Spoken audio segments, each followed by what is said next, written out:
Good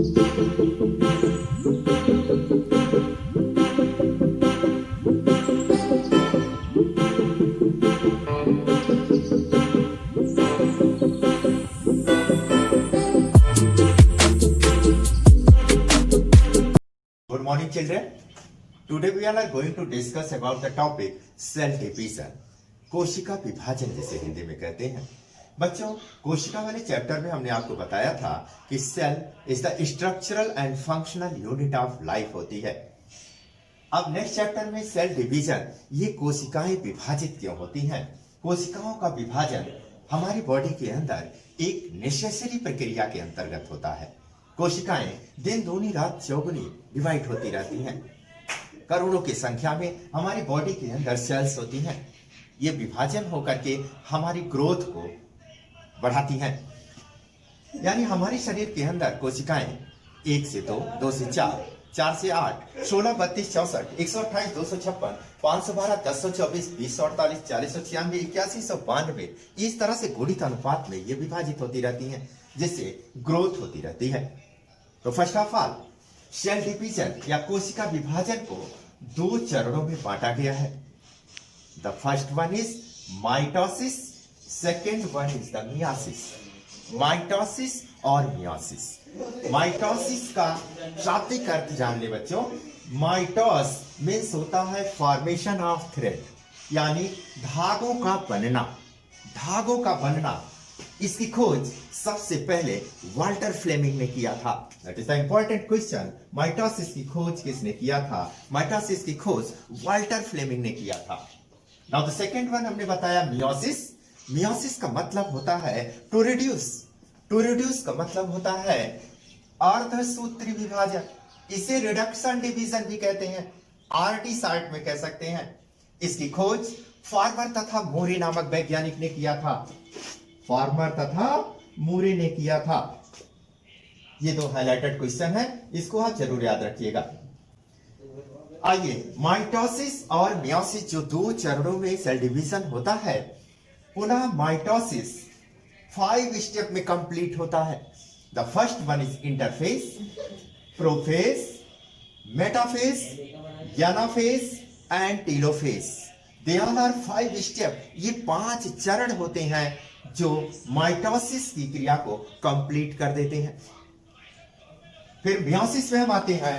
meiosis 2 step में complete होता है। The first one is the meiosis first, meiosis second.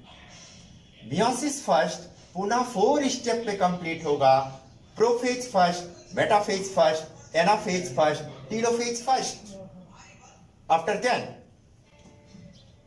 Meiosis 4 step में जो प्रोफेज फर्स्ट है, पहली अवस्था, ये पुनः 5 सब स्टेप में कंप्लीट होगी। The first one is leptotene, zygotene, pachytene, diplotene and diakinesis. They all are 5 sub steps जो प्रोफेज फर्स्ट के अंतर्गत आएगी। फिर से सुन ले, leptotene, zygotene, pachytene, diplotene and diakinesis. Now the next, metaphase first, anaphase first, telophase first. ये 4 steps हैं मियोसिस फर्स्ट के, जिसमें ये मियोसिस फर्स्ट कंप्लीट हो जाता है। Now another stage meiosis second, जो कि 4 स्टेप्स में डिवाइड होती है, कंप्लीट होती है। Prophase second, metaphase second, anaphase second and telophase second. फिर से जान ले, मियोसिस सेकेंड 4 स्टेप्स में कंप्लीट होती है। Prophase second, metaphase second, anaphase second and telophase second. ये सारे स्टेप्स जो हैं सेल डिवीजन कहलाते हैं, कोशिका विभाजन कहलाती है। और सबसे इंपॉर्टेंट चीज, माइटोसिस की क्रिया जो होती है वो कायिक कोशिकाओं में होती है, यानी वेजिटेटिव सेल्स में होती है, जबकि मियोसिस जो होती है वो रिप्रोडक्टिव सेल्स यानी जनन कोशिकाओं में होती है। आइए हम इधर बताएं। माइटोसिस का शाब्दिक अर्थ बताया था फॉर्मेशन ऑफ थ्रेड, यानी धागों का बनना। इसकी खोज वाल्टर फ्लेमिंग ने किया था। जबकि मियोसिस का मतलब होता है टू रिड्यूस, यानी अर्धसूत्री विभाजन, यानी इसे रिडक्शन डिवीजन भी कहते हैं, न्यूनकारी विभाजन हिंदी में कह सकते हैं, जिसकी खोज फार्मर तथा मोरे ने किया था। 2 टर्मिनोलॉजी और हम आपको बताएंगे, हैप्लॉयड और डिप्लॉयड। हैप्लॉइड का मतलब अगुणित, जिसमें गुणसूत्र की संख्या n होती है, और डिप्लॉइड का मतलब द्विगुणित, जिसमें गुणसूत्र की संख्या 2n होती है।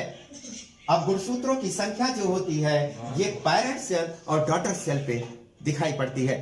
अगर माइटोसिस में बच्चों, माइटोसिस में अगर गुणसूत्रों की संख्या 2n है, यानी इनके पेरेंट सेल में अगर गुणसूत्रों की संख्या 2n है, तो इनके डॉटर सेल में यानी पुत्री कोशिका में जो गुणसूत्रों की संख्या होगी वो 2n ही होगी, क्योंकि माइटोसिस का मतलब होता है समसूत्री विभाजन। समसूत्री मानी समान होता है, यानी गुणसूत्रों की संख्या जितना पेरेंट सेल में होगी उतना ही डॉटर सेल में होती है। नाउ द नेक्स्ट, मियोसिस में अगर पेरेंट सेल में क्रोमोसोम की संख्या 2n है, तो उनकी डॉटर सेल में यानी पुत्री कोशिका में गुणसूत्रों की संख्या जस्ट हाफ हो जाएगी, यानी रिड्यूस हो जाएगी, यानी क्रोमोसोम की संख्या n ही रह जाएगी। इसका मतलब टर्मिनोलॉजी हैप्लॉइड और डिप्लॉइड, जिसमें अगुणित और द्विगुणित कहते हैं हिंदी में, इसमें क्रोमोसोम की संख्या अगुणित में n होगी और डिप्लॉइड मतलब 2n क्रोमोसोम्स होते हैं। तो आज बस इतना ही सेल डिवीजन के बारे में हमने स्टेप्स बताया है जो कितने चरणों में पूर्ण होता है। अगर ये वीडियो आपको पसंद आया हो तो आप लाइक करें, शेयर करें, आइकन बेल दबाना ना भूलें, सब्सक्राइब भी करें। Thank you.